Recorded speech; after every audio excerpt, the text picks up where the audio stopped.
Hello அன்பான நண்பர்களே, இனிய காலை வணக்கம்.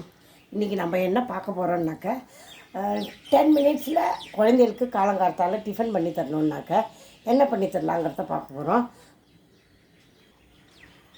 இப்போ தக்காளி ரொம்ப விலை வைக்கிறதுனால தக்காளி இல்லாமல் இந்த டிஃபன் பண்ணி தரலாம் குழந்தைகளுக்கு.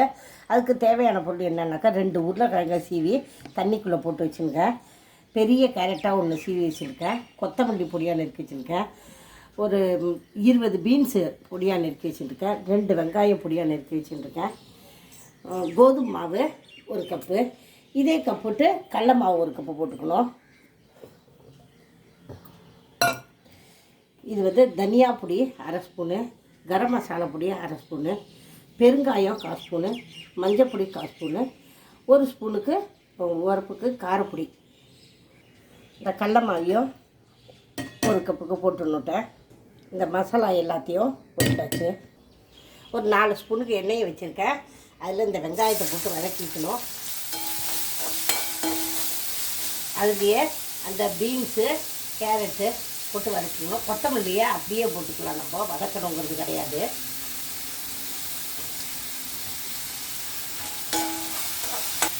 அதுக்கு தேவையான அளவு உப்பை போட்டு வதக்கணும்ல, பீன்ஸ் வெந்துக்கணும் இல்லையா, அதனால் தேவையான அளவு உப்பை போட்டு வதக்கிட்டுலாம்.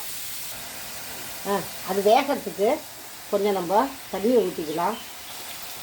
லாஸ்ட்டுக்கு தண்ணி ஊற்றி இந்த பீன்ஸ் அப்படியே வேகட்டும் கொஞ்சம் நேரம். அந்த பீன்ஸு மூடி போட்டு வேக விட்டதுனால வெந்து கொடுத்தோம். இந்த உருளைக்கிழங்கு புளியை அதில் போட்டுடலாம். நம்ம வதக்கிப்போம். இதை நல்லா ஒத்தாப்பில் வதக்கிப்போம்.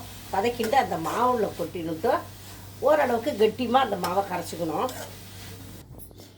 இதை நான் இப்போ கெட்டியமாக கரைச்சிருக்கேன். இன்னும் கொஞ்சம் நல்லா தண்ணி விட்டுக்கணும். இதை கொட்டினதுக்கப்புறம் தான் விட போகிறேன். நம்ம இதை அடை மாவு பதத்துக்கு கரைச்சிக்குவோம்.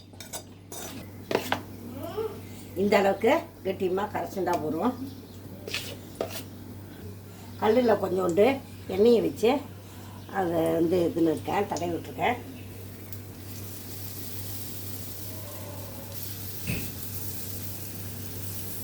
நீங்கள் இதை இதுமாரி கட்டியமாக அப்படியே வாத்துருவோம்.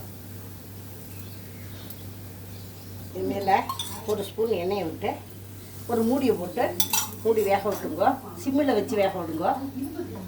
இது இப்போ நம்ம திருப்பிக்கலாம். மறுபடியும் இதை மூடியை போட்டு வேக விட்டுருங்கோ.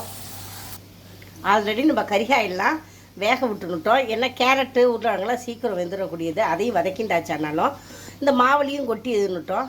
பாக்கி இந்த கடல மாவு இதெல்லாம் வேகணுங்கிறதுக்கு, கோதுமை மாவெல்லாம் வேகணுங்கிறதுக்காக தான் மூடி போட்டு வேக விடுறோம்.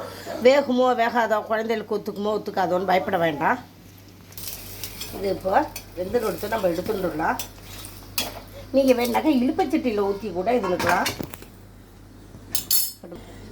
இதுக்கு மேலே இந்த சேஷானம், தக்காளி சாசம் குழந்தைகளுக்கு எதை பிடிக்குமோ அதை ஊற்றிக்கலாம். இதை இந்த சேஷானம், தக்காளி சாசம் எது இருந்தாலும் ஒரு தாப்பில் இப்படி தடவிட்டு நீங்கள் ஸ்கொயராக வேணுனாக்கா இந்த பக்கம்லாம் கொஞ்சம் கட் பண்ணி எடுத்துட்டு ஸ்கொயராக கட் பண்ணி வைக்கலாம். இல்லைனாக்கா இந்த பீஸா டைப்பில் குழந்தைகள் விரும்புனாக்கா பீஸா டைப்லையும் கட் பண்ணலாம். நான் இப்போ பீஸா டைப்பில் தான் கட் பண்ண போகிறேன். இதுமாரியே அழகாக இந்த பீஸா டைப்பில் வரும். குழந்தைகள் கொஞ்சம் சந்தோஷமாக விரும்பி இதை சாப்பிடுவேன். இந்தமாரி நீங்கள் வச்சு கொடுக்கலாம் குழந்தைகளுக்கு. காலம்பரை சீக்கிரமாக எழுந்து பண்ணுற டிஃபன் இது தான். அதனால் குழந்தைகளுக்கு இதில் தக்காளி பழமும் இப்போ வைக்கிற வேலையில் தக்காளி பழம் இல்லாமலும் பண்ண முடியும். இந்த பேர் டிஃபன் பண்ணி கொடுத்து குழந்தைகளுக்கு பிடிச்சிருக்கானுங்கிறதுக்கு கமெண்ட் பாக்ஸில் போடுங்க, லைக் பண்ணுங்க, ஷேர் பண்ணுங்க, கமெண்ட் பண்ணுங்க, சப்ஸ்கிரைப் பண்ணுங்க. தேங்க்யூ.